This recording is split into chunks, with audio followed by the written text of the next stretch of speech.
যতদিন আমার দেশ বড় প্রধানত ততদিন কাহার নাই মুহূর্তে স্বস্তি বা বিশ্রাম। আমি আমি বাংলায় ক্যারিক বলছি, অমৃতলাল কারাগারে, অমৃতলাল।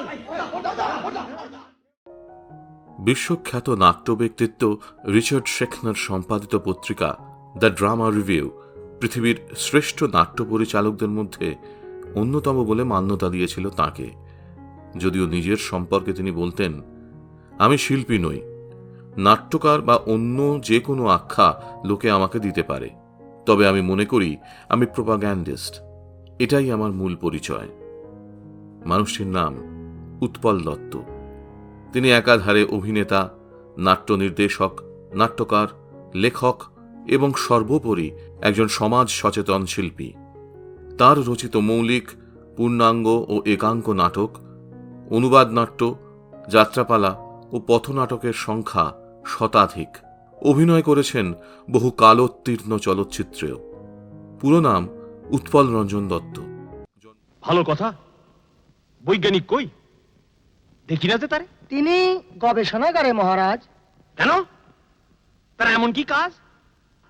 আমি তলব দিলাম তবু আসেনি সে। এতটা সাহস সে পায় কিসে? ডাকো তারে, পত্রপাঠ চলে আসা যায়, নইলে ক্ষমা নাই। জন্ম 1929 সালের 29শে মার্চ অবিভক্ত বাংলার বরিশালে। পাশ্চাত্য শিক্ষার আবহে কেটেছিল তার ছেলেবেলা। 1939 সালে বাবা গিরিজাশঙ্করের সঙ্গে বদলি হয়ে কলকাতায় আসার পরই উৎপলের পেশাদার থিয়েটার দেখার সূত্রপাত। তিনি লিখছেন, সেই সব মহৎ কারবার দেখে মনে হলো আমার পক্ষে অভিনেতা ছাড়া আর কিছুই হবার নেই। আমার বয়স তখন 13। উৎপল ভর্তি হলেন সেন্ট জেভিয়ার স্কুলে। এই স্কুল ও কলেজ জীবনই তাকে ভবিষ্যতের সফল নটনাট্যকার হিসেবে গড়ে তুলেছিল। 1947 সালে মাত্র 18 বছর বয়সে সহপাঠীদের নিয়ে তিনি তৈরি করেন তার প্রথম নাট্যদল দ্য অ্যামেচার শেক্সপিয়ারিয়ান্স। অভিনয়ে মুগ্ধ হয়ে জিওফ্রে কেন্ডাল তাকে ডেকে নেন তাদের শেক্সপিয়ারানা দলে। অভিনয়ের খুঁটিনাটি সেখানেই হাতে কলমে শেখেন উৎপল। শেক্সপিয়ারানার পাশাপাশি নিজের দলেও অভিনয় চালিয়ে যাচ্ছিলেন তিনি। বিশ্বব্যাপী গ্রুপ থিয়েটার আন্দোলনের থেকে অনুপ্রাণিত হয়ে 1950 সালে দলের নাম বদলে করেন লিটল থিয়েটার গ্রুপ। যোগ দেন রবি ঘোষ, সত্য বন্দ্যোপাধ্যায়ের মতো অভিনেতারা। বাংলা নাটকের দল হিসেবে এলটিজি আত্মপ্রকাশ করে ইবসেনের ঘোস্টস নাটকটির অনুবাদ দিয়ে। গণনাট্য সংঘেও যোগ দেন তিনি। অভ্যন্তরীণ সংঘাতে সেই সম্পর্ক বেশিদিন স্থায়ী না হলেও গণনাট্যই তাকে দিয়েছিল সামাজিক দায়বদ্ধতার পাঠ। সাহেব নাটকের পরিবর্তে দেশের সর্বহারা মানুষজনদের দুঃখ দুর্দশার কথাই হয়ে উঠেছিল তার নাটকের বিষয়বস্তু। এই বোধই ভবিষ্যতে পূর্ণতা পায় তার রচিত পরিচালিত অঙ্গার, ফেরারি ফৌজের মতো একের পর এক নাটকে। আপনার মতলবটা কি? Very simple. আঙ্কেল দাঁড়াবেন তখতে পিঠ দিয়ে, আর অর্জুন তার খেল দেখাবে। আপনি কি ভেবেছেন বলুন তো? পেশাদার নাট্যমঞ্চে নিয়মিত অভিনয়ের লক্ষ্যে মিনার্ভা থিয়েটার লিজ নিয়ে থিয়েটার শুরু করেন তাঁরা।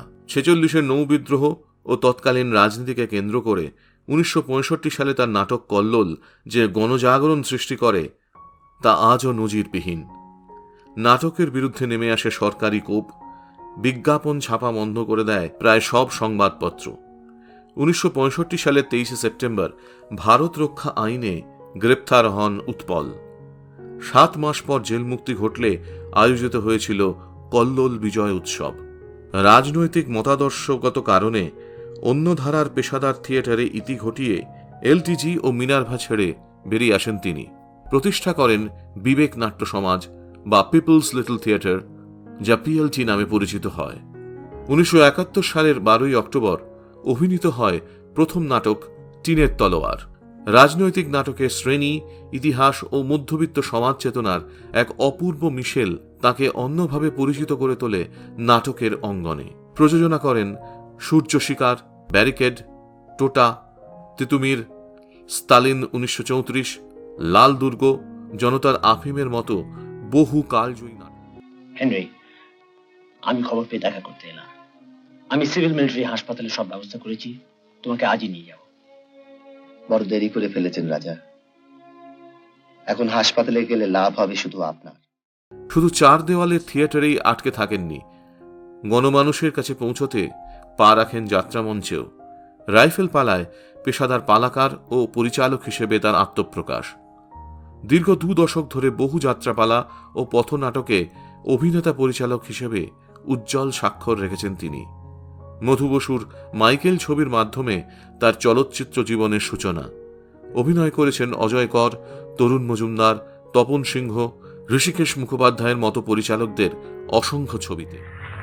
মধু মধু মধু মা মধু মা আমার মধু। ওরে এমনি করে কি মাকে শাস্তি দিতে হয় বাবা? আমায় ক্ষমা করো মা। মৃণাল সেনের ভুবন সোম তাকে চলচ্চিত্র অভিনেতা হিসেবে জাতীয় পুরস্কার এনে দেয়। সত্যজিৎ রায় জন অরণ্য, হীরক রাজার দেশে, জয় বাবা ফেলুনাথ, ঋত্বিক ঘটকের যুক্তিতক্ক আর গপ্প, গৌতম ঘোষের পদ্মা নদীর মাঝি ছবিতে তার অভিনয় বাংলা সিনেমার সম্পদ। উৎপল প্রতিভায় মুগ্ধ সত্যজিৎ বলেছিলেন, উৎপল যদি রাজি না হতো তবে হয়তো আমি আগন্তুক বানাতামই না। অভিনয় ছাড়াও ঝড়, বৈশাখী মেঘ, ঘুম ভাঙার গানের মতো কয়েকটি চলচ্চিত্র পরিচালনাও করেছিলেন তিনি। দীর্ঘদিন সম্পাদনা করেছেন এপিক থিয়েটার পত্রিকা। আর এভাবেই বহুমুখী শিল্পকর্ম নিয়ে ভারত তথা বিশ্ব চলচ্চিত্র ও মঞ্চের ইতিহাসে উৎপল দত্ত চিরস্মরণীয় হয়ে আছেন তার সৃষ্টি সম্ভারের মাধ্যমে। হোয়াট ইজ ইত্যাদি? ইত্যাদি বলে আপনি কি উজ্জ্বল রাখছেন সেটা বলুন এদের। বলে এরা আমায় চিনবেন কি করে? বন্য সভ্যতা সম্বন্ধে এবার জানবেন কি করে?